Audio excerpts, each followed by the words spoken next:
Le sujet du jour va avoir un rapport direct avec le référencement naturel puisqu'on va parler des do's et des don'ts en matière de mots-clés. Je vous retrouve tout de suite.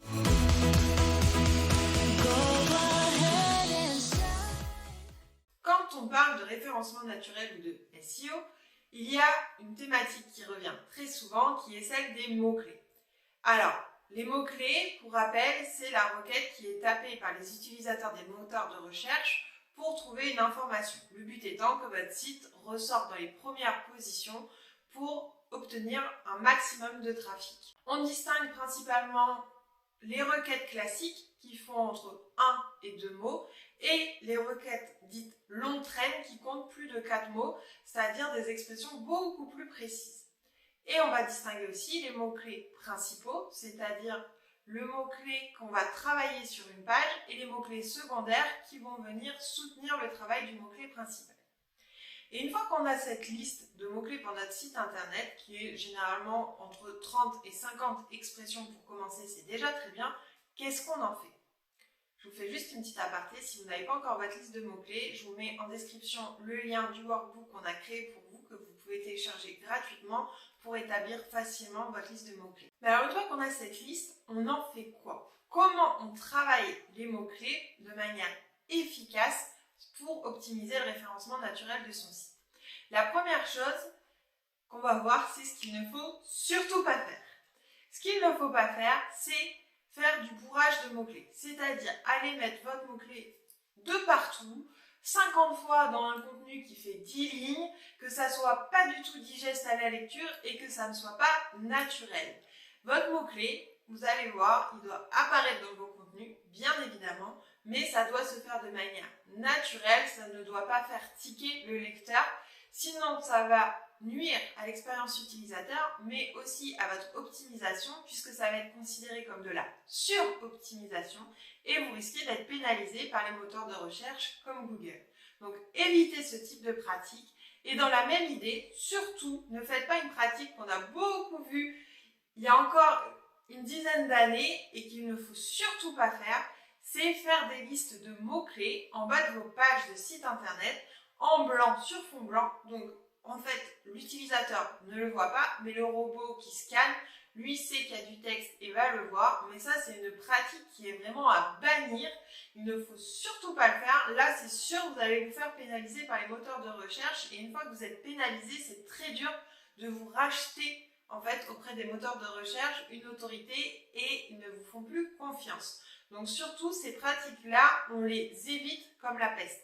Et l'autre chose que je vous déconseille de faire, c'est vraiment de prendre pour argent comptant les résultats de votre plugin SEO.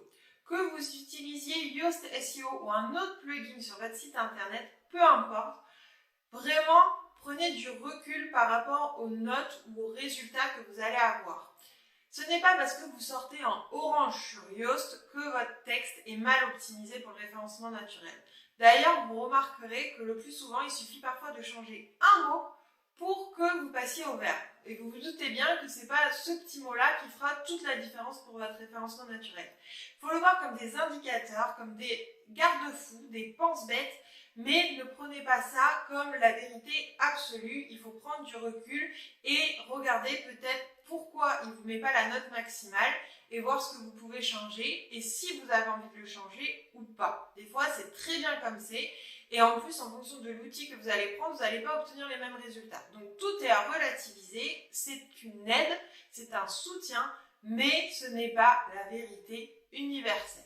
Maintenant qu'on a vu tout ce qu'il ne fallait pas faire, on va pouvoir passer aux bonnes pratiques en matière de référencement et de mots-clés. La première bonne pratique que j'ai envie de partager avec vous, c'est de choisir un mot-clé principal par page. Je m'explique. Sur votre page d'accueil, vous devez avoir un mot-clé principal. Sur votre page à propos, un mot-clé principal. Sur vos pages services, etc., etc. Et même chose pour vos articles de blog. Chaque article de blog doit avoir un mot-clé principal. Et ensuite, vous allez venir compléter ce mot-clé principal par quelques mots-clés secondaires qui vont souvent être des longues traînes, c'est-à-dire que, par exemple, si vous faites un article sur les voyages en Grèce, vous allez avoir votre mot-clé principal « voyage en Grèce » Et ensuite, en mots-clés secondaires, vous allez peut-être avoir voyage en Grèce en famille, voyage en Grèce en couple, voyage en Grèce pas cher, etc., etc. Vous voyez, c'est des expressions qui viennent compléter le mot-clé principal, mais on va vraiment travailler autour de la requête principale. Et un mot-clé principal ne peut pas être utilisé dans plusieurs pages. C'est-à-dire que vous ne pouvez pas avoir plusieurs pages avec le même mot-clé principal. On va pouvoir retrouver ce mot-clé comme mot-clé secondaire, expression dans le corps d'un texte, mais ça ne sera plus la requête travaillée de manière très ciblée. Sinon, les pages vont se faire concurrence et elles risquent de se cannibaliser entre elles. Ensuite, votre mot-clé doit se retrouver à différents endroits. Tout d'abord, dans le titre de votre page et dans les sous-titres. Pas tous, mais on va dire au moins 50% de vos sous-titres, on doit retrouver votre expression principale. Ensuite, vous pouvez travailler autour des requêtes secondaires ou alors tout simplement du champ lexical autour de votre expression. Votre mot-clé principal, on doit aussi le retrouver dans le texte alternatif de vos images pour aider au référencement de vos images. On doit le retrouver dans l'URL, donc dans l'adresse de la page, et on doit le retrouver dans la métadescription, qui est le petit texte qui apparaît sous le lien de votre site sur les moteurs de recherche. Donc, vraiment, faites attention à bien retrouver votre mot-clé dans ces différents éléments et on doit le retrouver aussi dans le corps de la page de manière proportionnée au texte. Si vous avez un texte qui fait 5000 mots, vous pourrez le mettre beaucoup plus souvent que s'il n'en fait que 300. Voilà. Encore une fois, pensez naturel. Vous savez qu'il faut le placer, mais placez-le de manière à ce que ça soit compréhensible, lisible et que ça reste dynamique pour l'utilisateur. Autre point important, qui est une bonne pratique autour des mots-clés et qui pourtant est trop souvent négligé, c'est de travailler le vocabulaire. Avoir un vocabulaire riche, utiliser le champ lexical, le champ sémantique qui tourne autour de votre requête principale, c'est ce qui va faire la différence, c'est ce qui va montrer que vous êtes un expert, qui va donner du contexte à vos propos et qui va vraiment soutenir votre travail de référencement naturel. Donc n'hésitez pas à utiliser des synonymes, des antonymes, des expressions qui tournent autour de votre sujet. Par exemple, pour le voyage en Grèce, on va continuer avec ça. Vous allez pouvoir parler de Santorin, de toutes les îles grecques, de l'Antiquité grecque, du voyage en avion, de l'hôtel, etc., etc.